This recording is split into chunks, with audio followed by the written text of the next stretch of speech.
Hi, welcome to another edition of Different Stories of Change and Grace Shorts, where we interview national artists that get to play on our stage, which we are on right now. What an amazing evening. We just got done experiencing Micah Tyler and Different after Different Ministries, but right now is about the opener, Jenn Bostic. Pero no con los Amazing, míos, no. amazing. Even Micah said, siento que I'm not sort of used to having somebody sea that sings así. better than me open for me. Como de lado lo I don't know a hacía. lot about Sí, your de music lado, ¿no? or anything like that. I've been doing a little bit of Así, research, así. and you're a new mother or a 3-year-old and Yeah. dealing Sí, with all pero that. no. And what a blessing it was to yo creo have es el you. zapato. Everybody's captivated. La Beautiful suela. voice, beautiful talent, beautiful story. ¿No? But we ask all the artists that come on, when we were told to build this stage, God told me to build a stage. I had no idea what it was for. I had no idea where it was going, what the vision was. I just knew I had to say yes to be faithful to Him and just say, here I am, Lord. Whatever it's for, I'll do it. So we're asking you, have you ever had to build your stage? Is there anything God asked you to do that you thought was crazy, nuts, just like, what? But okay, God, what stage did you build? Many things. Many times I felt like that with things Yeah. I felt like God has called me to do. But I think the most significant, I wrote a song for my dad who passed away, and it's called Jealous of the Angels. And I lost my dad at 10 years old and really had a tough time processing that. And I used songwriting kind of became my therapy. Wrote a few songs that kind of scratched the surface of what I was going through, but it wasn't until a song called Jealous of the Angels was written. And I wrote it with a couple of friends, Jimmy Fortune and Zach Runquist. And the day we wrote it, I remember coming into the writing session and I knew they wanted to help me kind of unpack that, but I felt so unprepared. I felt like I hadn't, gotten myself in that place. I hadn't spent enough time in prayer about it. Whatever it was, I just felt like I was coming unprepared. And I remember pulling into like a Dairy Queen parking lot in the rain because I was early for this session, and I just started writing page after page after page of everything I felt in that moment and everything I was feeling now because of that moment of losing my dad. And I came to the session very apologetically and I said, hey, I don't have any great lyrics, any great song ideas in this moment, but I just wrote all these pages. Let me just read them for you and see if there's anything in here. And within those pages were the words, I'm just jealous of all the angels that are with my dad now.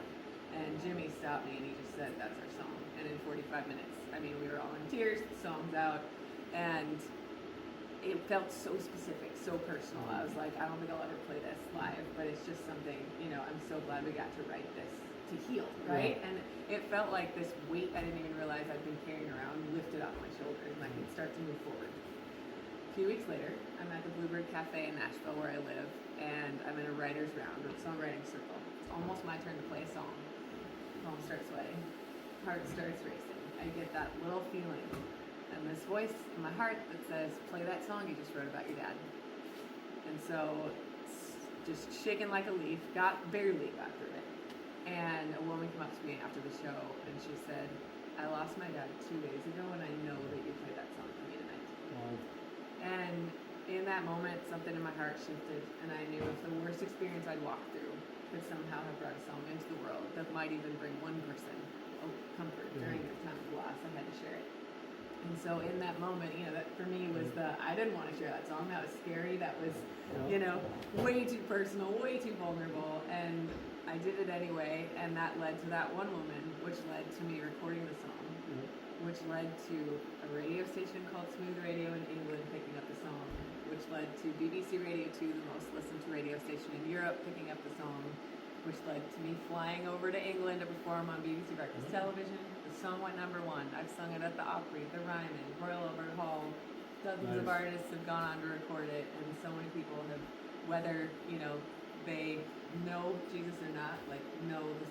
They've heard this song of heaven and they've had these ideas in their mind. I've had so many beautiful conversations of, I'm not sure about church or this happened in my past, but this song makes me feel something, and that's all God. It's something so much greater than I think I could give and take credit for. Yeah, and it's amazing how God works like that. He takes us at a moment of weakness or a moment of when most people would doubt, and when you say yes, because you sang that song, just like us building the stage, it led to building the stage, to starting recovery, to change people's lives. And that's the whole purpose of just saying, here I am, Lord, and just doing it. And he reveals it all in the time. So thank you so much. And thank you for joining us for another edition of Different Ministry. I'm sorry, I did that one at a different recording too. Different Stories of Change and Grace Shorts with Miss Jenn Bostic. Thank you. Have a great night.